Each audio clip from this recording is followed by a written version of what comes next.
मधुमेह के रोगियों की आंखों की रोशनी बहुत ही ज्यादा प्रभावित होती है। इसके पीछे की वजह जानने के लिए डॉक्टर कर्नल अशोक झा ने लगातार 5 वर्षों तक रिसर्च किया। मिलिट्री हॉस्पिटल गया के नेत्र रोग विभाग के डॉक्टर झा ने अपने रिसर्च में पाया कि जिन डायबिटिक मरीजों के कमर की मोटाई बढ़ रही है, उनमें डायबिटिक रेटिनोपैथी व एडवांस डायबिटिक रेटिनोपैथी का खतरा ज्यादा होता है। यानी मधुमेह के साइड इफेक्ट से आंखों के रेटिना के पीछे के उत्तकों में नसों को नुकसान पहुंचता है, जिससे आंखों की रोशनी पर असर पड़ता है।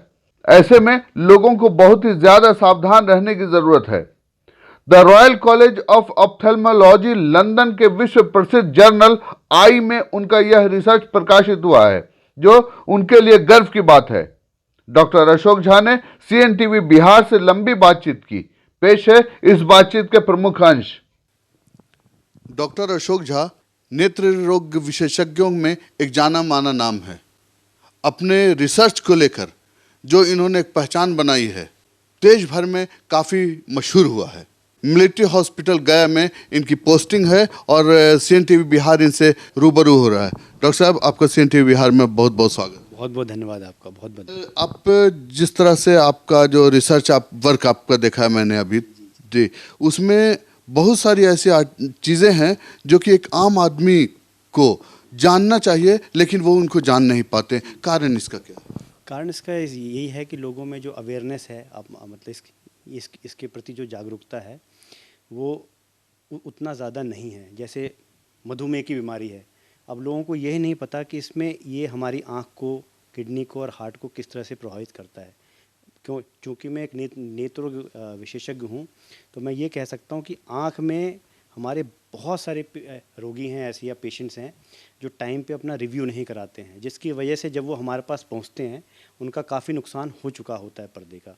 उसी तरह से जो दूसरा शोध जो मेरा वो है संबंधित है, वो है नखूना, जिसमें कि एक मांस की झिल्ली जो है वो कॉर्निया के ऊपर आ जाती है और उनको देखने में दिक्कत होती है। शुरू में तो अगर इसका इलाज कराया जाए तो इसका सर्जिकल उपचार है और उससे वो फिर दोबारा होता भी नहीं है और उनकी जो नज़र भी है वो भी ज़्यादा प्रभावित नहीं होती है। अगर लेट हो जाए तो इसमें ऑपरेशन के बावजूद भी उनकी नज़र परमानेंटली प्रभावित हो सकती है। आपने कहा डायबिटीज़ को लेकर के, तो डायबिटीज़ आंखों की रोशनी को हैम्पर करता है। इसके पीछे मेन कारण क्या है? लोग इसको कैसे समझेंगे आसान भाषा में? देखिए, अगर मैं आपको एक बहुत ही सरल भाषा में बताऊं तो डायबिटीज़ पर से वो हमारे शरीर की जितनी खून की धमनियां हैं उसको वो कमज़ोर कर देता है, जिससे उसमें जो खून जो बह रहा है उसकी बाहर आने की क्षमता बढ़ जाती है। इसकी वजह से ये हमारे दिमाग, जो किडनी, हार्ट और आँख को विशेषतः प्रभावित करता है। आपका रिसर्च आया अभी, जैसे एक रिसर्च मेरे हाथ में है, वो the royal college of ophthalmologist London, यहाँ के एक जो मैगजीन एक्चुअली जर्नल आई जर्नल में आपका रिसर्च छपा है। इन रिसर्च के बारे में थोड़ा सा बताइए। ये जो रिसर्च है इसको ये करने में मुझे करीब 7 साल लगे। ये मैंने कलकत्ता, जम्मू में किया है रिसर्च मेनली। और ये जो रिसर्च है ये बहुत ही महत्वपूर्ण रिसर्च है, क्योंकि इसमें सारे जो हमारे पेशेंट्स हैं, करीब 3,500 पेशेंट हमने लिए। उसमें से 1773 को मधुमेह की बीमारी थी और 1778 को नहीं थी। इसमें हमने सारे परिधियाँ जैसे गर्दन, बाँह, कमर, ये सब मुख्य परिधियाँ हैं। बीएमआई को लेते हुए हमने ये जानने की कोशिश की इसमें सबसे महत्वपूर्ण जो पैरामीटर या परिधि जो है, जैसे जैसे वो बढ़ेगी तो आँख में जो डायबिटिक रेटिनोपैथी होती है, मधुमेह का जो पीछे के पर्दे पर, जैसे ये दिख रहा है आपको, तो ये पीछे का पर्दा है, इस पे जो प्रभाव पड़ता है उसके लिए सबसे महत्वपूर्ण कौन सा है। तो हमने ये पाया कि सेंट्रल ओबेसिटी या वेस्ट जो हमारे कमर की जो परिधि है वो सबसे महत्वपूर्ण पाया गया इसमें हमारे रिसर्च में। जी। और डॉक्टर साहब, इसमें जैसे कि अपने आप में ये तो बहुत बड़ा अचीवमेंट इसको कहा जाता है। The royal college of ophthalmologist का जो जर्नल है इसमें पब्लिश किया जाना है, इसमें आपने आखिर इसमें क्या ऐसा कुछ डिफरेंट किया? वैसे तो बहुत रिसर्चर्स आते रहते, आपने क्या डिफरेंट किया इसमें जो इस जर्नल में आपको जगह मिली? देखिए, ये एक तो है कि ये हमने सारी ये जो रिसर्च की है, ये हमने हमारे सारे पेशेंट्स हैं वो इंडियन में हैं। दूसरा, हमने इस तरह की रिसर्च और कोई मतलब बताया नहीं गया क्लियर कट कि जिसमें किस तरह से जो एक रिलेशन पाया गया। और ये जो हमारा सैंपल साइज़ था वो भी काफ़ी बड़ा है। इसी की वजह से इन्होंने देखा कि ये महत्वपूर्ण है और रॉयल कॉलेज ऑफ ऑफ्थेल्मोलॉजिस्ट की आधिकारिक पत्रिका आई में यह प्रकाशित हुआ है इसी साल 20 जनवरी को। जी। तो इसके अलावा एक और जर्नल है जो कि ईरान का जर्नल है, इसके बारे में थोड़ा बताइए कि इसमें ऐसा क्या है।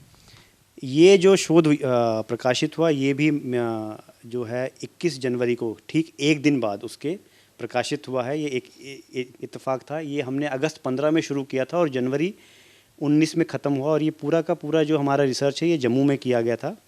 हमने जो नखूना से संबंधित नखूना को सर्जिकल उपचार करने की हमने 2 विधियों को इसमें आपस में कंपैरिजन किया है। एक को कहते हैं कंजंक्टिवल ऑटोग्राफ, जिसमें कि हमारे सफ़ेद जो हिस्सा है पुतली के उसमें से एक छोटे हिस्से को लेके हम जहाँ से नखूना हटाया था वहाँ लगाते हैं। और दूसरी जो तकनीक है उसमें हमने मिनी स्लिट कहा जाता है उसको, mini simple limbal epithelial transplant, जिसमें कि एक छोटा सा 2 बाई 1 मिलीमीटर का टुकड़ा लेके आँख का उसको 7-8 टुकड़ों में बांट के और एमनियोटिक मेम्ब्रेन के 2 हिस्सों के बीच में बिना टाँके से उसको लगाया जाता है। तो ये जो 2 हमने पाया गया कि ये 2 बहुत ही महत्वपूर्ण और ये दुनिया की सबसे बड़ी रिसर्च है अगर हम सैंपल साइज़ को देखें। और हमारा इसमें जो रेकरेंस रेट पाया गया है वो भी शायद सबसे कम है विश्व में। इसके अलावा आपने जो रिसर्च किया है या जो ऑपरेशंस आप करते हैं तो उसमें कितना रिस्क फैक्टर होता है, आँख की रोशनी वापस आना या फिर नहीं आ पाना, इसमें क्या कहाँ पर रिस्क फैक्टर कितना है? आप क्या मोतियाबिंद की बात कर रहे हैं? किसी भी ऑपरेशन में। हाँ, कोई भी ऑपरेशन में देखिए, कोई भी हम मेनली हम कैटरेक्ट सबसे ज़्यादा कॉमन ऑपरेशन है, उसमें हम बीच का जो लेंस है उसको निकाल देते हैं। अगर आगे की पुतली और पीछे का पर्दा ठीक है तो रोशनी करीब करीब वापस पूरी आ जाती है। जैसे ये रिसर्च में है कि डायबिटिक की वजह से पीछे का पर्दा प्रभावित होता है। अगर पीछे का जो पर्दा है वो कितना प्रभावित है उसके हिसाब से रोशनी आएगी। जी। इसमें एज फैक्टर भी मैटर करता है? एज फैक्टर तो डेफिनेटली प्ले करता है, क्योंकि हमारा जो आँख भी है हमारे शरीर का हिस्सा है। जैसे हमारे शरीर में बदलाव आते हैं वैसे ही आँख भी धीरे धीरे करके कमज़ोर होती है उम्र की वजह से, इसमें कोई शक नहीं है। आजकल देखते हैं कि छोटे छोटे बच्चे भी चश्मा लग जाता है उनको, या उनकी आंखों की रोशनी भी उनकी कम होने लगती है। उसके पीछे बहुत सारी वजह हो गई है। एक तो मोबाइल है, टेलीविज़न है, लेकिन आजकल जो ऑनलाइन क्लासेस के वजह कर पे बहुत सारे बच्चों को ये, तो उसका कितना असर पड़ा है? जी बिल्कुल, ये बहुत अच्छा सवाल आपने पूछा। लोगों के दिमाग में ये धारणा कुछ लोगों के है कि ये मोबाइल वगैरह देखने से आँख में प्रभाव नहीं पड़ता है।